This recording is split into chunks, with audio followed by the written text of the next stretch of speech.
All right, hi. So this is my first time going live. Wait, something keeps popping up. I don't really, okay.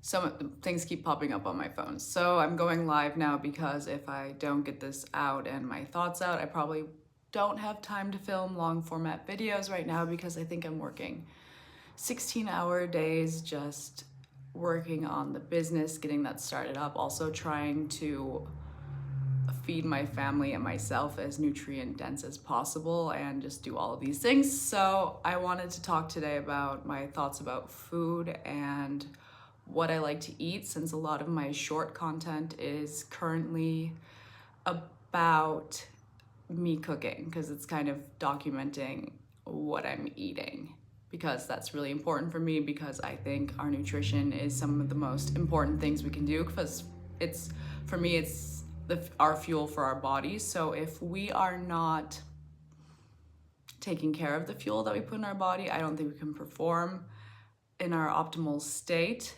And so I'm just gonna take a breath here and continue, because I realize it's a little funny doing this live, because if I say something funny, then I guess you can realize how my personality is, because I'm not doing those fun little jump cuts or whatever that I see.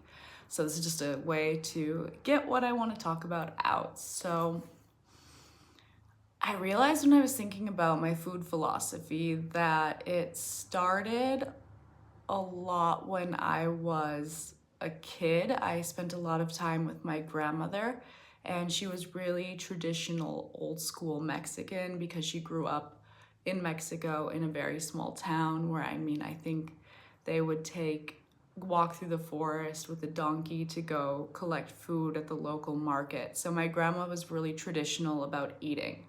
She would cook everything from scratch. She taught me how to cook from scratch, and I remember being a kid going to these seminars in Chicago with her in Spanish, where she was teaching them about nutrition. So she was really, for her, it was super important to teach people about what food to eat, how important it is to look after your food, and how to take care of your nutrition. So from a really young age, I had this influence on me about food and the importance of nutrition and the importance of cooking from scratch and really knowing what goes into your food. And while I was washing dishes today, I had another little side thought. This is really, okay, I'm not gonna have these structured thoughts in like a nice little scripted bulleted point. So if you're watching this, thank you for following along with my random thoughts. So I was washing the dishes today, and that's when all of these like strokes of genius from my subconscious brain kind of appear into my conscious mind, because all of a sudden my mind is quiet, and so I have time to think about this. So I realized that I really, really, really dislike centralized food sources, because I find it so frustrating and so upsetting that so often our food is in these centralized locations. And I think one of the most centralized things are those food delivery boxes, where you have no control over what you're actually eating. And I think I had a free sample of that one time, and I couldn't handle that, where you have no idea where your food's coming from, what you're gonna get, and like you're supposed to make a meal from that. That was really, it first stifled my creativity, and then it's just also, the first thing about food that's important to me is knowing the source and knowing where your food comes from. So when it's in these centralized areas, such as a grocery store or a food delivery thing, you don't really know the source. And one thing that I find really upsetting, I guess, I don't know the proper word to use here, because it's, I guess, makes me sad about society in a very deep way, is the fact that it's considered a privilege to be able to eat healthy. And I don't like Whole Foods. I think it's overpriced. I think you don't know where your food is coming from. So I took an extreme step, and I went to live in a place where I can know my farmer and I can get my food directly from the farm. And I understand that not everyone can live in the middle of nowhere knowing their farmer, to be able to go to Brenda, who has my eggs because she has chickens, and I just go say hi to Brenda and pick up some eggs. So I made that lifestyle choice because for me, just knowing where my food source comes from is number one. But I really just, it hurts me to my core that having access to healthy, safe, fresh food is not available in, let's say first of all, larger cities. That's like something that you need a lot of money to be able to afford, as people always think that you have to go to Whole Foods to afford healthy food, which that just blows my mind that that's the case. It should be like, I think, or I believe all of us should have access to food. So anyways, that's just me feeling sad about the state of the world, which I can continue. So my first thought of my food philosophy is, for me, it's so important to know the source and know where it comes from. And within that, I like to make sure that food is as in its pure state as possible and from the healthiest conditions, either the vegetables growing, the fruit growing, or the animal itself.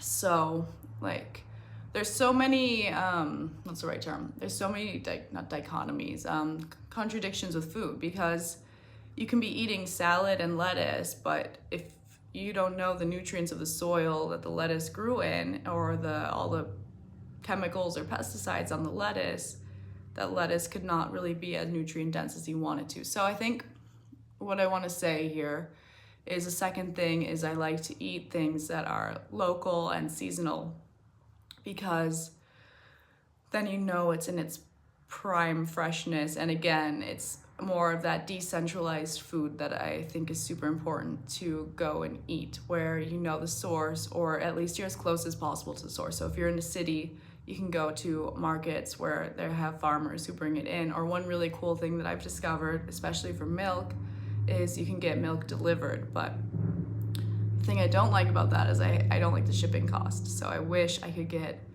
good milk locally, but unfortunately right now I still cannot get that. So where am I going with this?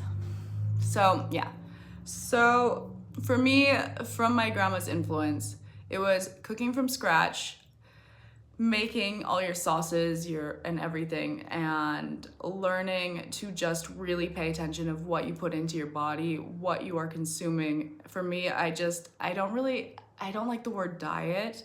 I like to just eat things that are real, which again, the same frustration that I have about how it's a privilege to eat healthy is the fact that it's really hard to find things that are real to eat, which that again blows my mind, that it's so challenging to find foods that are real to eat.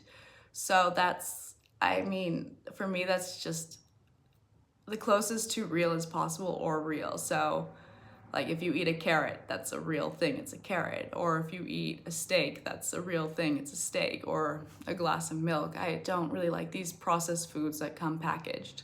So I try to minimize the processed and packaged foods as much as possible, because I don't believe in doing these crash diets or these diets. It's just mostly, I don't believe that's sustainable for a person to live like that. So I believe if you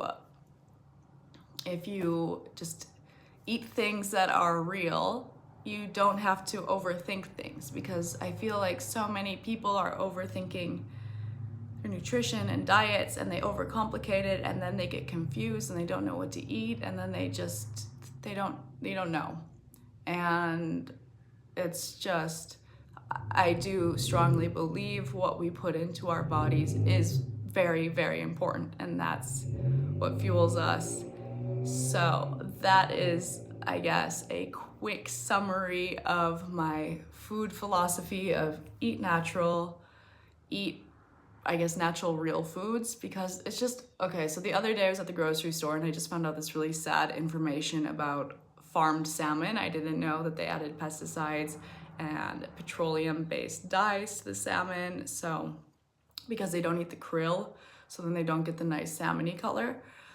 And then I was talking to the girl behind the meat counter because she's my friend, and she was telling me how it's really hard for them at the grocery store. I have probably the coolest grocery store there. I know them all, but anyways, that's also besides the point. So she's telling me how it's really hard for them because they call these distributors for their fish and they call the farms, and they don't know because they can't visit the farms in Norway and Chile what's going on there. And they say the terms sustainable and natural and organic, they don't really mean anything because people can just say that and there's no backing to the claim. And so it's just the frustrating thing that our food supply is, so when you don't know your farmer and you don't know where your food comes from, then there's just that mystery and that question mark. So I try to know where my food comes as much as humanly possible. So that's knowing the farmer. And I understand that it can be hard depending on different living situations. So if you are in, let's say, a city or a less, I